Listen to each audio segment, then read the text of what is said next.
my words and speak through them, take our minds and think through them, take our hearts and set them on fire with love for Christ and his kingdom.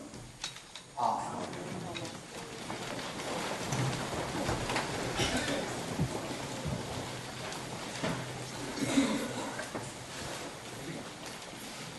This is an important milestone in the life of Mullavilly Parish.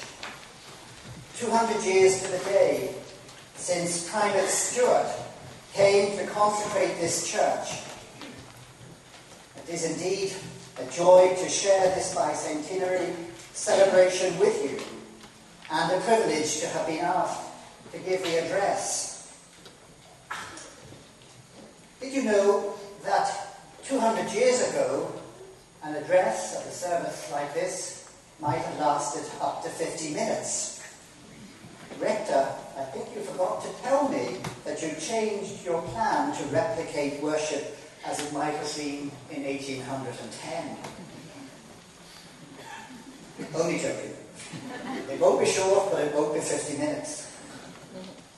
Some 20 years ago, I was invited by the then rector, the Reverend Ian Ellis, to be the preacher at a special service here when your New Mothers Union banner was dedicated. And to be invited back for another major occasion is certainly very gratifying. The rector did indicate as part of his invitation that one of my predecessors as Dean of Armagh was the sole benefactor for the building of this church. So perhaps, and in case Mr. Harper is under any illusion, I should point out that his modern-day successor as Dean of Armagh is financially less well endowed. In fact, according to Leslie in his account of the clergy of Armagh, the said dean, John Brandreth, resigned the deanery in 1736 in favour of the more lucrative post of Chancellor of Armagh and Rector of Kilmore. Obviously, that's where the money is in Reverend Kingston. Anyway, it would seem that within a short time of his arrival at Kilmore, Brandreth built a chapel here at Mullavilly, and his curate looked after it, living in nearby Moyallen. It was known as the New Church, but was not consecrated until much later, not until 46 years after Brandreth himself had died. And of course, what we see today is an extended and more elaborate building than that of 1810. Interestingly, Brandreth's death in 1764 occurred in the year before the arrival of Archbishop Richard Robinson to Armagh. Robinson, who became known as the great builder of Armagh, was responsible for building the Archbishop's Palace, the library, the observatory, the jail, the hospital, rebuilding the Royal School, and reordering the Mall. During his long tenure, too, several new churches were built in the diocese, work that continued and gathered momentum under his successors. So by the early 19th century, building was very much the order of the day, with the construction of many new churches, rectories and schools. This was made possible for a variety of reasons. First, the generosity of wealthy clergy and landowners, but also because of the work of the Board of First Fruits, which had enabled taxes collected on clerical incomes to be pooled in the hands of its trustees. And this income was specifically for the building and improving of churches and glebe houses. Secondly, the 1800 Act of Union resulted in a united Church of Ireland and Church of England. The church was politically stronger, a more secure and confident force under the combined Parliament. Thirdly, it was also stronger spiritually in the light of the preaching campaigns of John and Charles Wesley in the late 18th century, and because of the great evangelical revival which gathered momentum in the early 19th century.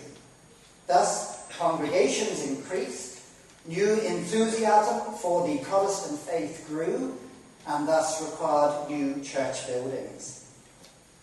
And we must assume that it was against this backdrop that the chapel at Murrayville was finally consecrated, and 2 years later, its neighbour in Tandragee. Yes, 2 years later, a fact that I'm sure will not be lost in the minds of the people of Murrayville. Church buildings are, of course, vitally important. Important because they are historic symbols of the faith as passed down from generation to generation. The same yesterday, today, and forever, as your anniversary theme reminds us. Churches are important too as worship centres, where young and old draw close to their God to seek his counsel, and where all are equal partners around the Lord's table. Important also as centres of community, meeting places where people come to celebrate birth at baptism, to be married, to be buried. Places of history, of worship, of community. And this church is no exception. For 200 years and more, Murrayville Church has been at the heart of this community, serving the spiritual and pastoral needs of the people of Murrayville, of Braca, of Laurel Vale, and beyond. I know too how proud you, the current parishioners, are of your church, and rightly so. You have worked hard. You have been generous, thus enabling this parish to move forward and develop. There has indeed been a rich harvest, and that has been in no small part due to the guidance and industry of hard-working rectors, not least the present incumbent. He told me to say that, by the way. But you know, at the heart of it all, the church is not buildings, it is people. A well-ordered church, lovingly cared for, with excellent facilities for youth and other organisations, is great. But it provides no more than the structure necessary to enable the people of God to be the church. When I was doing regular children's addresses, I used to like the one which taught that the middle letters of the word church are U and R. You are comes in the middle of the word, but you, the people, you are the church at the heart of all that it is about. So what kind of church are you? How are you, the successors of those who formed the first congregation here 200 years ago, doing? Are you making a difference? Walking the talk, or simply talking the talk? I was in Edinburgh for the start of the year, and walking along Princes Street was struck by the obvious divide between the haves and the have-nots. Outside a shop sat a dishevelled man with a pair of mangy dogs wrapped in blankets beside him. He looked dirty, and most who passed by did so without delay, ignoring him. You can picture the scene, I'm sure. It's a common enough one. Further down the street was a jeweller's shop, and in the window were watches up to a price of some £16,000. I read recently of a woman who had a similar experience. She practically fell over a ragged, unkempt man in a doorway, huddled under a filthy rug. He had obviously big problems, and somewhat fearfully she gave him as wide a berth as possible. Returning later, the scruffy man was still there, but sitting next to him was a young girl, probably a university student. She was simply talking quietly with the man. Suddenly the older lady felt humbled by the girl's generosity of spirit, and she felt ashamed of her own reaction. This young girl had enabled the kingdom of heaven to come near to the man. Sadly, this too is how so many of us, regular church attenders, react when confronted with the problems of the world. We fail to make the most of opportunities. Not, of course, that it is feasible to engage with every person we meet who demands our time and money, but too often, like the priest and the Levite in the Good Samaritan story, we walk by on the other side. Some time ago, I found myself discussing with a senior cleric what it is that puts young people off church. In our day, he said, it was the cry, church is boring and not in touch with the needs of young people. Today, he continued, the young, and specifically my own son, have said that what puts him and others like him off church is that it doesn't engage in those situations where it really could make a difference. What an indictment that is. But the young lad is quite right.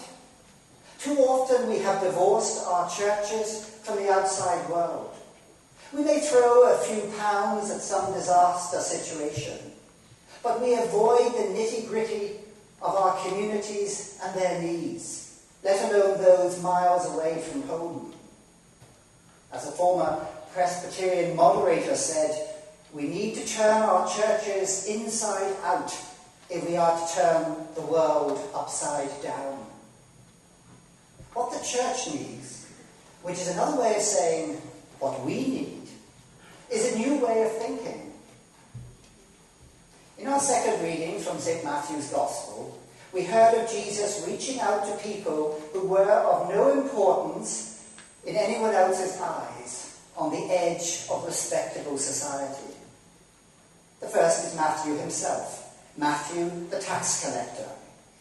Jesus and others are eating in the company of tax collectors and sinners. In defending his choice of Matthew, Jesus gives us one of the central definitions of his and our mission. He has come to call not the righteous, but sinners. Those who are well have no need of a physician, but those who are sick. If through his activities Matthew had deserved to be regarded as an outsider, that cannot be said of the two women in the second part of our reading. The woman with the hemorrhages, the bleeding, had been untouched and ignored for 12 years, but her faith is still strong. She is determined enough to maneuver herself close to Christ and brave enough to admit what she had done. She receives from him more than just her health. She also regains her self-worth. Jesus gives her some of the warmest words of commendation. But what about us? How ready and how receptive are we to those who come looking for our acceptance and support? Particularly those who are somehow different and have the effect of making us feel uncomfortable. Likewise, the young girl who in death had become ritually unclean, and therefore Jesus should not have touched her. But he did. He makes all the noisy mourners leave, and in the quiet brings the girl back to life. Astounding as this miracle is, he does not do it for the crowds, but for the one little girl. He gives her back her life, and with it her sense of how precious she is. Today's society is now different, without any such taboos, but there remain many conditions which can be improved by love and mercy. Sicknesses caused by loneliness or resentment or a lack of forgiveness. Such have other physical as well as emotional symptoms. Additionally, there are many spiritually dead people who can be brought back to a fullness and enjoyment of life by the practical application of Christianity in the form of real, genuine love.